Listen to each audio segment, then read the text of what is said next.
بسم اللہ الرحمن الرحیم۔ دو آدمی ہم سفر تھے، ایک کے پاس 5 روٹیاں تھیں اور دوسرے کے پاس 3۔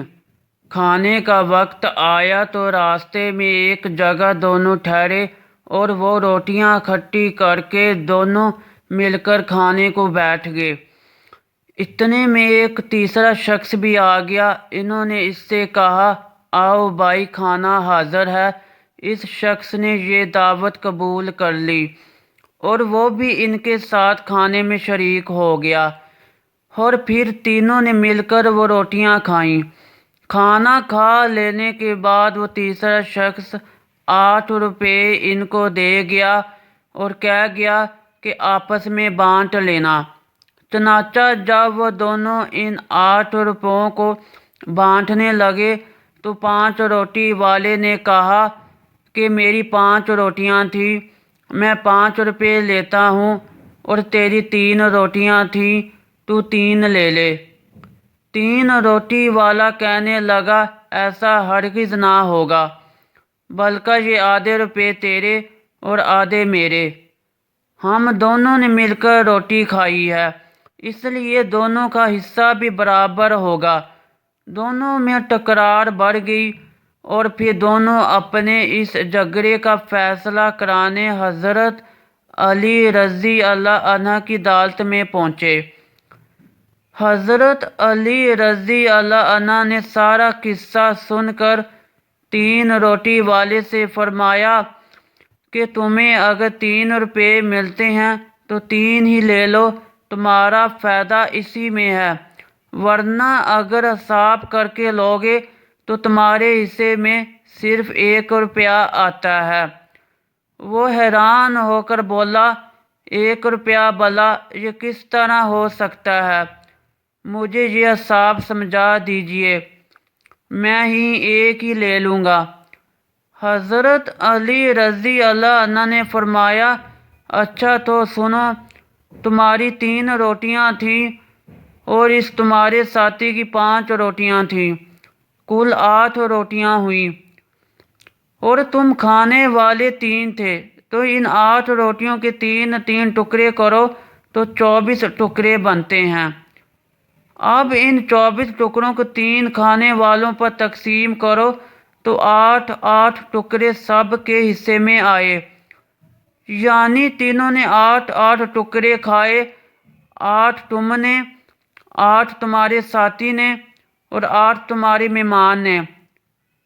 اب سنو کہ تمہاری 3 روٹیاں تھیں، ان 3 روٹیوں کے 3 ٹکڑے کریں تو 9 ٹکڑے بنتے ہیں، اور تمہارے ساتھی کی 5 روٹیاں تھیں، ان 5 روٹیوں کے 3 ٹکڑے کریں تو 15 ٹکڑے بنتے ہیں، تو تم نے اپنے 9 ٹکڑوں میں سے 8 خود کھائے اور تمہارا صرف 1 ٹکڑا بچا جو مہمان نے کھایا، لہذا تمہارا 1 روپیہ ہوا۔ تمہارے ساتھی نے اپنے 15 ٹکڑوں میں سے 8 خود کھائے اور اس کے 7 ٹکڑے بچے جو مہمان نے کھائے، لہذا 7 روپے اس کے ہوئے۔ یہ فیصلہ سن کر وہ شخص حیران رہ گیا اور مجبوراً اسے 1 ہی روپیہ لینا پڑا، اور دل میں کہنے لگا کہ 3 ہی لے لیتا تو کتنا اچھا ہوتا۔ ناظرین، حضرت علی رضی اللہ عنہ جو باب مدینہ علم ہے، بڑے بڑے مشکل مسائل کو حل فرما دیا۔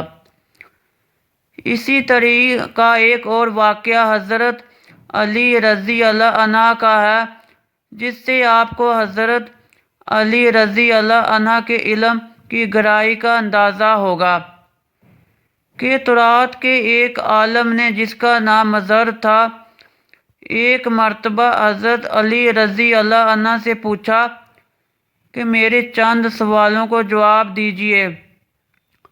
حضرت علی رضی اللہ عنہ نے فرمایا، پوچھو، کیا پوچھتے ہو؟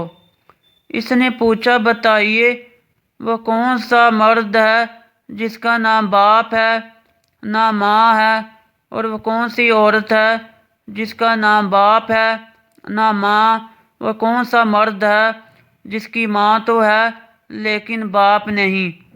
اور وہ کون سا پتھر ہے جس نے جانوروں کو جنا؟ اور کون سی عورت ہے جس نے ایک ہی دن میں صرف 3 گھڑیوں میں بچہ جن دیا؟ اور کون سے 2 دوست ہیں جو آپس میں کبھی دشمن نہ بنیں گے؟ اور کون سے 2 دشمن ہیں جو آپس میں کبھی دوست نہ بنیں گے؟